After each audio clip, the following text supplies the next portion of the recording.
everyone, welcome back to Nature Corner with Miss Wendy. We're heading out on the trail, and if you notice I have this bright orange hat on. It's not necessarily to match the beautiful colors that are out here today, but it's hunting season in New England, which means if you do head out in the woods, make sure you have something bright on to keep you safe. We're going to be looking at today is something that happens each year at this time, almost magical. When you have our green leaves that turn into this panorama of gorgeous reds and yellows and golds and oranges. And that happens only on the deciduous trees. Now that's a high school word, but it's a scientific word. It means trees that lose their leaves. Now the evergreen trees, they stay green all year round. But there's a reason that the deciduous trees, the leaves change color in the fall. And that's what we're going to look at today, discover how they change color and why they change color. So come out with us today and see what we can find.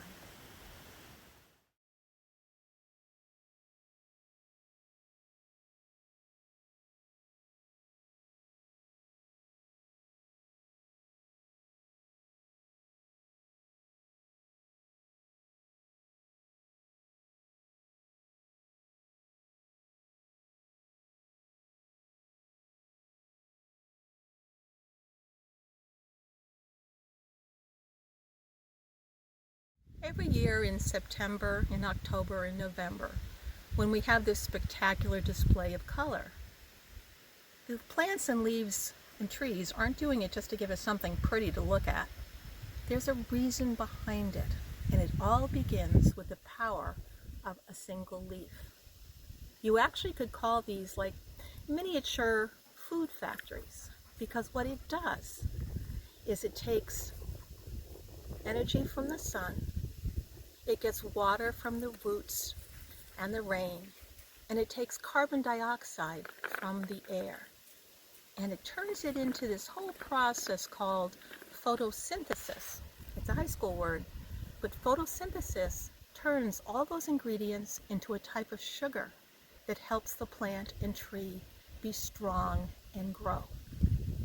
Now there's an important ingredient in each of the leaves, and it's called chlorophyll. Another high school word, but it's called chlorophyll. And the chlorophyll also makes the leaf green. Now what happens in the fall when you have colder temperatures and you have less hours of sunlight is the chlorophyll in the leaf, it starts to slow down, kind of like a closing of a door. And then once the chlorophyll goes away, the colors that have been hidden beneath it start to pop out. And if you look right here,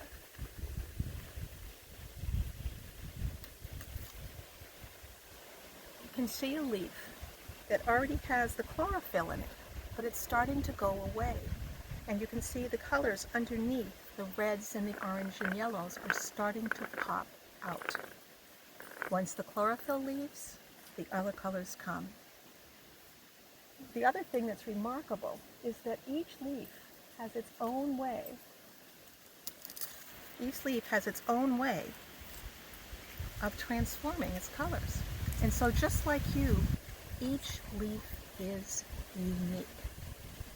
Now these colors only last for a short time, and then they fade away to brown, and the leaf floats away to the ground.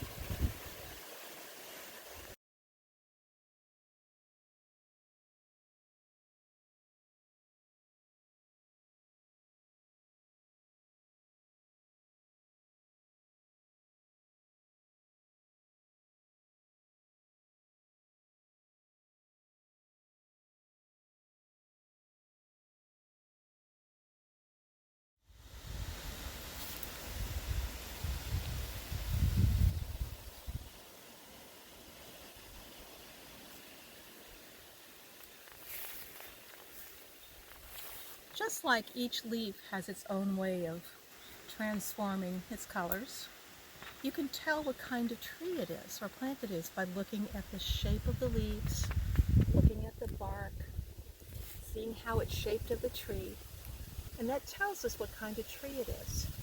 If you look here, on this side right here is a beech tree leaf, and this one is a maple.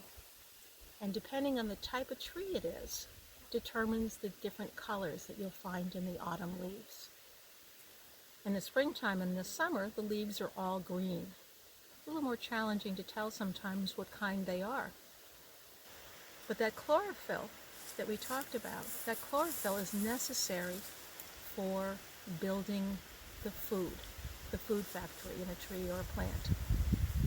Now what happens again, as the temperatures get colder, the leaf itself stops making the chlorophyll. And you get kind of like a little spongy layer underneath the leaf, like little tiny cells or building blocks. And what happens is, when the chlorophyll is gone, the leaf starts going into its storage, which are down in the shells, and it eats up all the rest of the sugar that's been stored there. At the same time, a little door forms, blocking the leaf to the tree and to the plant. And then when that is shut off, that's when the leaf turns brown and floats away. So again, you can tell what kind of tree it is by looking at the leaves, but also realize that at this time, it's slowly turning away from its sources of food and energy. It's part of the process of a plant's life.